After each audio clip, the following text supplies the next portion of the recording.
और पश्चिम बंगाल से बड़ी खबर आ रही है। पिछले 24 घंटे में सियासी पारा एकदम हाई है वहां। ममता बनर्जी बस अब से कुछ ही देर बाद कोलकाता में मार्च निकालने वाली हैं।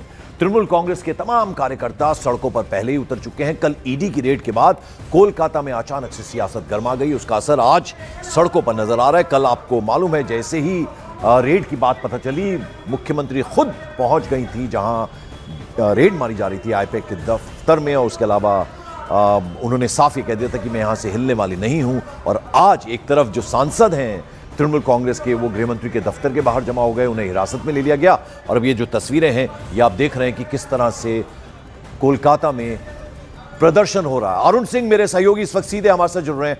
अरुण, तो जबरदस्त तरीके से अब सियासत गर्म हो गई एकदम। कल जिस तरह से प्रवर्तन निदेशालय की टीम पहुंची थी आईपैक के दफ्तर में, मुख्यमंत्री वहां पहुंच गई थी, आज इधर सांसद जो है हिरासत में ले लिए गए, और दूसरी तरफ अब ममता बनर्जी कुछ ही देर में निकलने वाली है सड़कों पर।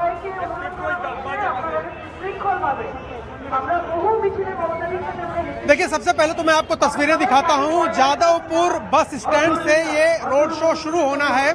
ममता बनर्जी लगभग 5.5 किलोमीटर पैदल चलेंगी, उसकी तैयारी मुकम्मल कर ली गई है यहाँ से, और हाजरा मोड़ तक जाएंगे। अगर आप देखें यहाँ पर तो सिक्योरिटी पर्सनल जो हैं इस मंच के ठीक सामने ये रस्सी लगा करके पूरा जो इलाका है इसको कॉर्डन ऑफ कर रहे हैं, क्योंकि ममता बनर्जी पैदल चलने वाली है, मार्च करने वाली हैं। तो सिक्योरिटी अमला जो है वो मुस्तैद है, और वो किसी भी तरह से कोई परेशानी ना हो मुख्यमंत्री की सुरक्षा में, इस बात को सुनिश्चित करने के लिए यहाँ पर न सिर्फ पुलिसकर्मी बल्कि सादी वर्दी में भी जो पुलिसकर्मी हैं वो भी यहाँ पर मौजूद हैं। तो ममता बनर्जी इसी चौक से, ये जो बस स्टैंड है यहाँ से शुरू करेंगे। देखिए, आपको जो नेता हैं वो एक एक करके यहाँ पर, पार्टी के जो एमएलएज हैं, पार्टी के जो सांसद हैं, कुछ दिल्ली में हैं जो यहाँ पर मौजूद हैं, वो ये सब लोग यहाँ पर पहुंच रहे हैं। और विरोध इस बात का है कि बकौल ममता बनर्जी जो खुद वो गई थी ईडी की रेड के दौरान, प्रतीक जैन के न सिर्फ घर गई थी बल्कि आईपैक के दफ्तर गई थी, और वहां से उन्होंने कहा कि जो महत्वपूर्ण दस्तावेज थे, जो पार्टी की रणनीति चुनाव को लेकर के बनाने वाले दस्तावेज थे, उन सबको, उनके आंकड़ों को, उनके दस्तावेजों को, उनकी रणनीति को ईडी ने चुराया है। ईडी की तरफ से कहा जा रहा है कि ममता बनर्जी ने उनको एविडेंस लेने से रोका है, उनको उनका सरकारी काम करने में बाधा डाली है।